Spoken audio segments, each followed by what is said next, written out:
अस्सलामुअलैकुम नाज़रीन इकराम, रोशनी light channel की तरफ से आप सबको खुश आमदीद। मेरी आज की वीडियो कुरुल और हान के बारे में है और आज की इस वीडियो में इसकी एपिसोड 12 के रिव्यू के साथ साथ आने वाली किस्त के वाकयात पर भी बात होगी। तो आइए चलते हैं आज की वीडियो की तरफ।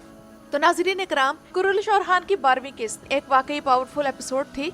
चाहे करेक्टर की बात हो या डायलॉग्स की, हर एक को जायज़ हक मिला।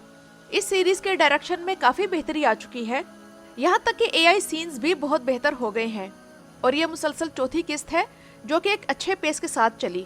एपिसोड पहले बड़ी एनर्जी के साथ शुरू हुई जिसमें एक्शन, ड्रामा और शान शौकत सब कुछ था। इसके बाद स्लो हो गई और आखिर में फिर एक्शन पैक्ड हो गई। तैमूर ताश और शाहीन शाह अपने अपने किरदारों में ढल चुके हैं और एक दो को निकाल कर बाकी तमाम अदाकार अपने रोल्स के साथ इंसाफ कर रहे हैं, सवाए डेफने के। डेफनी का किरदार अब नाकाबिले बर्दाश्त होता जा रहा है। फातिमा और फ्लेवियस के सीन में उसका आंखें घुमा घुमा कर देखना सारे सीन की ग्रेस को खराब कर देता है। और सबसे फजूल चीज उसके बारे में यह है कि पता नहीं कहां से ये एकदम हर जगह निकल कर आ जाती है। सबसे ज्यादा नॉनसेंस बात यह है कि ये जिस सीन में भी हो उसके सीरियसनेस को ब्रेक कर देती है और हम उस सीन को महसूस ही नहीं कर पाते। और इस एपिसोड में तो इस पर और भी गुस्सा आया कि खाला होकर भी उसने तैमूर ताश को बच्चों की लोकेशन के बारे में बता दिया और उनकी जानें खतरे में डाल दी। उम्मीद है कि नीलुफर को जब मालूम होगा कि ये गद्दार है और ये इसके बच्चों की जान के दर पे थी तो इसकी खूब ठुकाई लगाएगी। जबकि और हान का बुरसा वाला सीन मुख्तलिफ रियासतों का और हान को सुल्तान तस्लीम करना मैजेस्टिक था, लेकिन यहाँ राइटर से एक मोन्यूमेंटल ब्लंडर हो गई। वो ये कि वो बासी खिलाफत जो 1258 ईस्वी में ख़त्म हो चुकी थी तो उसका वजीर टाइम ट्रैवल करके 1326 ईस्वी में आ गया ताकि और हान की हुकूमत का दौर शुरू होने पर उसे मुबारकबाद दे सके। एक और बहुत खूबसूरत सीन और हान का शेख मूसा के साथ था और किसी आलम दीन को शामिल करना इस सीरीज में काफ़ी बड़ी कमी थी जो दूर कर दी गई है। और एक खूबसूरत सबक इसमें जो दिया गया वो ये है कि दिल की नरमी के साथ साथ एक अच्छी रियासत के लिए तलवार की सख्ती भी ज़रूरी है। और ये सीन देखकर मुझे हज़रत उमर रज़ियल्लाहु तआला अन्हु का दौर याद आ गया। इसके अलावा इस एपिसोड से इस सीरीज़ की पॉलिटिकल साइड बहुत बेहतर हुई है और सिर्फ ज़ुबानी जुमलों से ही काम नहीं चलाया गया बल्कि अमले तौर पर भी करके दिखाया गया। और सियासी हवाले से सबसे बेहतरीन सीन उस्मान बे का दमिरहान बे के साथ था।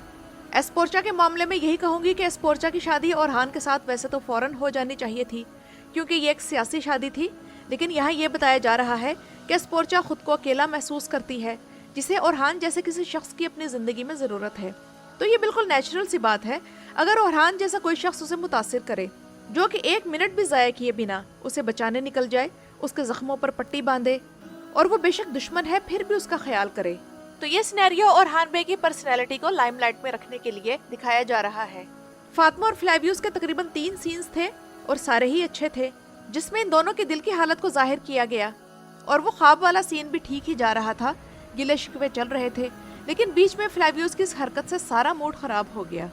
और फातिमा और फ्लेवियस के फैंस इस वक्त फातिमा के खिलाफ हैं। उनका कहना है कि फातिमा एक पिंजरे में बंद परिंदा है जिसे ये डर है कि अगर वो इससे निकली तो शिकार हो जाएगी, इसलिए पिंजरा उसे ज़्यादा महफूज जगह लगती है।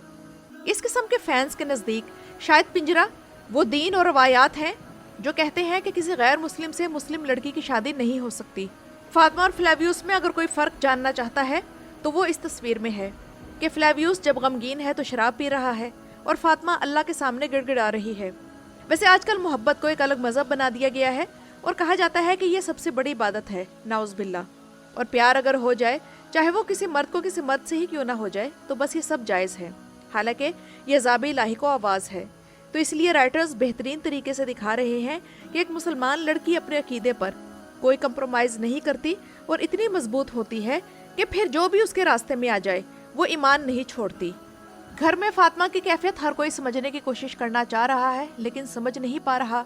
उधर फातिमा को सोचना चाहिए कि बेशक वो फ्लेवियस से शादी करे या ना करे, लेकिन येद भी उसके लिए अच्छा ऑप्शन नहीं है क्योंकि येद की इतनी मजबूत पर्सनैलिटी नहीं है कि वो फातिमा के औरा को संभाल सके या मैनेज कर सके। और वैसे भी इसे जिस किस्म का लीचड़ सा दिखाया गया है तो इस किस्म के मर्द तो लड़कियां वैसे भी पसंद नहीं करती। मगर अब सूरत हाल आगे कहानी में ये होने जा रही है कि फातिमा और फ्लेवियस का मामला अब कबीले में भी एक्सपोज हो जाएगा। और ये कब होगा तो इस बारे में 2 किस्म के सिनेरियोस हैं कि या तो फातिमा की ईद से जब मंगनी होगी और उसकी ईद से मंगनी की नौबत ही नहीं आ सकेगी, या फिर उसके बाद ये मामला एक्सपोज होगा।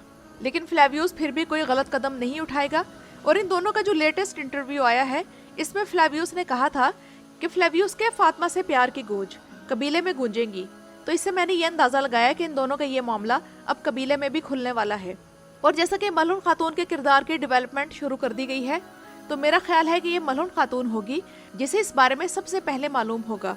और शायद वो इस तरह कि फातिमा का रुमाल वो फ्लेवियस के पास देख लेगी तो सारा मामला उसकी समझ में आ जाएगा, जिसके बाद ये मामला ओरहान बे तक पहुंच जाएगा।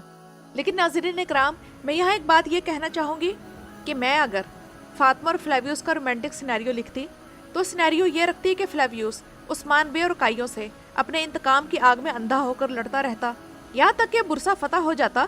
और जब बुरसा और हान के हैंड ओवर करने का वक्त आता, तब से मैं इसकी और फातिमा के साथ स्टोरी इस तरह शुरू करती जो कि इन दोनों को सूट करती, और यहीं से फ्लेवियस के इस्लाम का सफ़र भी शुरू करवा देती, क्योंकि मेरे हिसाब से ये वक्त ज़्यादा लॉजिकल होता। इसके अलावा कासिम और सुलेमान के सीन ने दिल को छू लिया, और उधर मुहासिन मुराबत की मेहनत भी रंग ला रही है, और इमोशनल सीन में उसने सबको मुतासिर किया। इसके अलावा इसके एक्शन सीन्स में भी बहुत बेहतरी आई है, और उसे मेरा ख्याल है कि अब डबल स्टंट की ज़रूरत नहीं रही। हलीमा का बाला खातून की कब्र पर जाने वाला सीन इंतहाई घटिया था। यानी कि बाला खातून जो कि इतने बड़े वली शेख हैदर अली की बेटी थी और इतनी इबादत गुजार अल्लाह की वलिया और पाकबाज खातून थी, वो अपनी बेटी को ये तालीम देकर जाती कि जब तुम कोई लड़का फंसाओगी तो तब फौरन मेरी कब्र पर आकर बताना। ये चीज़ें देखकर ये सीरीज़ बिल्कुल भी उस दौर की नहीं लगती। तब बिल्कुल ऐसा लगता है कि अदाकारों ने कपड़े तो उस दौर के पहने हुए हैं, लेकिन वो जी आजकल के दौर में रहे हैं। अब आते हैं नाज़रीन इकराम इस एपिसोड की रेटिंग की तरफ। कहा तो ये जा रहा है कि कुरुलुश का दौर ख़त्म हो गया है, और महमद बुज़दैक जो भी कर ले रेटिंग गिरती ही रहेगी, क्योंकि इस बार इस एपिसोड की रेटिंग पिछले एपिसोड से भी गिरकर 3.47 रही।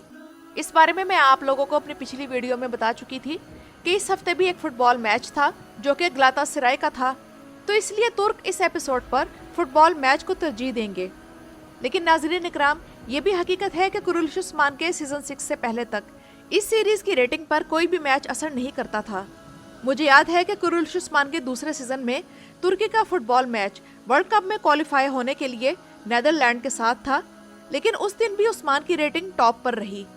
अब यहाँ मैं आप लोगों को एक न्यूज़ देना चाहूँगी कि तुर्की के जर्नलिस्ट देनिस तोराल ने ट्वीट की है कि कुरुलुश और हान की किस्त 12 की रेटिंग मैच शुरू होने से पहले 4.94 रेटिंग के साथ बेहतरीन व्यूज़ ले रही थी, लेकिन मैच शुरू होने के बाद ये रेटिंग गिर गई और इसलिए ये टोटल में 3.47 आई है।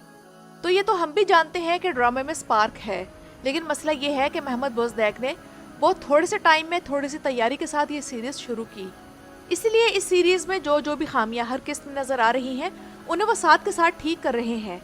ये वाली एपिसोड देखकर मुझे एट अ टाइम दिरुल शार्तुल और कुरुलुश उस्मान की वाइब्स आ रही थी। तो नाज़रीन इकराम, ये तो थी मेरी आज की वीडियो। अपनी राय का इजहार कमेंट्स में ज़रूर कीजिएगा। मेरी वीडियो देखने का शुक्रिया।